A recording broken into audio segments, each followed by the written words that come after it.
আজানের সময় যে মহিলারা মাথায় ওড়না দেয় এটা কতটুকু সঠিক? মায়েরা বোনেরা আমাকে অনেক সময় প্রশ্ন করে যে হুজুর, যখন আজান দেয় দেখবেন অনেক মেয়ে মাথায় ওড়না না থাকলে ওড়না দেয়। দেয় কি দেয় না? দেয়। দেখবেন যখনই মাগরিবের আজান হয়ে যায় তখন দেখবেন অনেক মেয়েরা ওড়না নাই মাথার ভেতরে, আজান হওয়ার সঙ্গে সঙ্গে ওড়না দেয়, আজান হয়ে গেলে আবার খুলে ফেলে। আছে না নাই?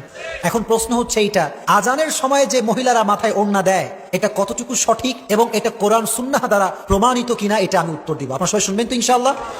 আজীবন মনে রাখবেন, এগুলো খুবই গুরুত্বপূর্ণ প্রশ্ন। একটা কথা অলওয়েজ মনে রাখবেন, পর্দা এবং হিজাব এটা হচ্ছে প্রকৃত পক্ষের একটা মেয়ের, এবং একটা মেয়ে কতটা কোয়ালিফাইড, একজন মেয়ে কতটা আদর্শবান এটা প্রমাণ করে তার হিজাব এবং বোরকা, ঠিক কিনা? এখন কথা হচ্ছে আল্লাহ তাআলা সূরা আহজাবের 59 নম্বর আয়াতে বলেছেন, ইয়া আইয়ুহান নাবিয়্যু কুল লিআজওয়াজিকা ওয়া বানাতিকা ওয়া নিসাইল মুমিনিন ইউদনিনা আলাইহিন্না মিন জালাবিবিহিন। আল্লাহ তাআলা বললেন, ও নবী, আপনি আপনার স্ত্রীদেরকে বলে দেন এবং মুমিনা নারীদেরকে বলে দেন, তারা যখন বাহিরে বের হবে, লোকালয়ে চলবে, তখন তারা যেন চাদর দিয়ে মুখ ঢেকে নেয়। শরীর ঢাকার দরকার আছে না নাই?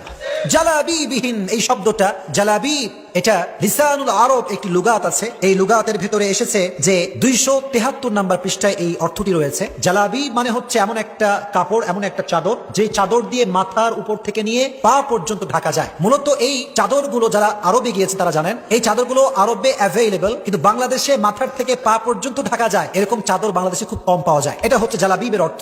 মুফাসসিরিনে ইকরাম যেই ব্যাখ্যা করেছেন এটার দ্বারা বোঝা যায় জালাবিবের অর্থ হচ্ছে এমন জামা, এমন কাপড় যেই কাপড় দিয়ে শরীর ঢাকা যায়। এখন মূল কথায় আসেন, এই যে আজানের সময় প্রত্যেকটা মেয়ে দেখা যায় মাথায় কাপড় দেয়, আজান হলেই আবার কাপড় নামিয়ে দেয়, এটা কতটুকু কোরআন সুন্নাহ সম্মত জানার দরকার আছে না নাই?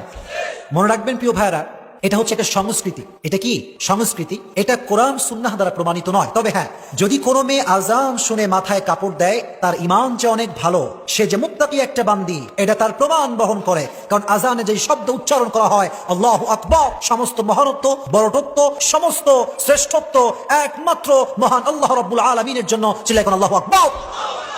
তো এই আওয়াজ যখন হয়, ইমানের তাপমাত্রা বাড়ার আশঙ্কা বেশি। তো সেই সময় যদি কোনো মেয়ে মাথায় ওড়না দেয়, কাপড় দেয়, এটা প্রমাণ করে তার ইমানটা খুব ভালো। তবে এটা মনে করা যাবে না যে আমি এটা কাপড় দিচ্ছি, এটা মনে হয় আমার উপরে ওয়াজিব, এটা মনে হয় আমার উপরে ফরজ, এটা কখনো মনে করা যাবে? অনেক মেয়েরা মনে করে আজানের সময় মাথায় কাপড় না দিলে শয়তান চুলের ভিতরে ঢুকে যায়। কিসের ভিতরে ঢুকে যায়? চুলের ভিতরে। শোনেন, একটা কথা বলি, শয়তানকে আল্লাহ তাআলা এমন একটা শক্তি দিয়েছে যে শয়তান চাইলে মানুষের রগে রগে গিরায় গিরায় চলতে পারে, ঠিক কিনা? কিন্তু এটা বিশ্বাস করেন, শয়তান আজানের পূর্বে আপনার চুলে ঢুকতে পারে কিন্তু আজানের সময় ঢুকতে পারবে না। কারণ হচ্ছে এই, যখন আজান হয় শয়তান কিন্তু লুঙ্গি তুইলা দৌড়ায়, ঠিক কিনা বলেন? কারণ আল্লাহু আকবার, এই আজানের শব্দ শয়তানের হজম হয় না, ঠিক কিনা?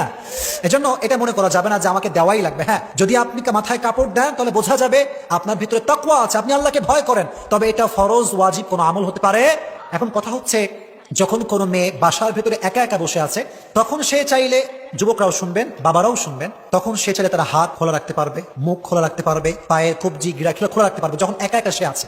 কিন্তু যখন কোনো একটা মেয়ে বাসার ভেতর থেকে বের হবে, ইসলামের প্রভিশন বা ইসলামের বিধান হচ্ছে এই যে মেয়েটা বের হওয়ার সময় তার পরিপূর্ণ ড্রেস আপ হবে, এমন ড্রেস আপ যে তার পায়ের কবজি থেকে শুরু করে নিয়ে কপাল পর্যন্ত পুরো চুল ঢাকার দরকার আছে না নাই? আপনি রুখসতটা বাদ দেন, যদি আপনি আজিমায় আসেন, সবচাইতে হাইয়েস্ট এন্ড বিগেস্ট লেভেলের পর্দা, যার উপর আর কোনো পর্দাই হয় না, সেই পর্দা হচ্ছে এমন পর্দা যে একটা মেয়ে এমন ভাবে বোরকা পরবে যেই বোরকা হবে ঢিলা ঢালা, ইভেন মেয়েটার চোখও দেখা যাবে না।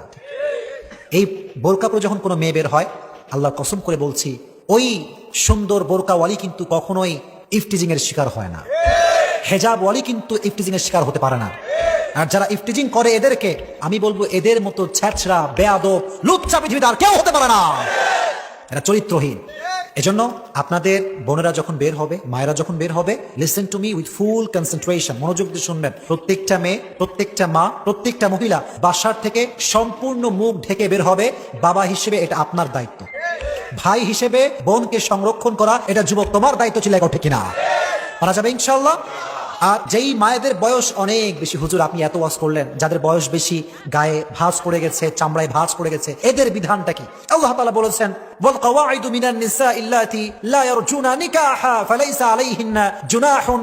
আল্লাহ তাআলা বললেন যে যেই নারী বা যেই মহিলা এমন বয়সে পৌঁছে গিয়েছে যে তার বিবাহ করার আর কোনো সম্ভাবনা নাই, বিবাহের বয়স শেষ, আল্লাহ তাআলা তার জন্য এই অপরচুনিটি দিয়েছেন, এই সুযোগ দিয়েছেন, সে চাইলে মুখটা খোলা রাখতে পারবে। মুখটা খোলা রাখতে পারবে। কোন মহিলা? যে মহিলার যৌবনটা ফুরিয়ে গিয়েছে, ইভেন তার ভেতরে বিবাহের আর কোনো আশঙ্কা নাই, ফালাইসা আলাইহিন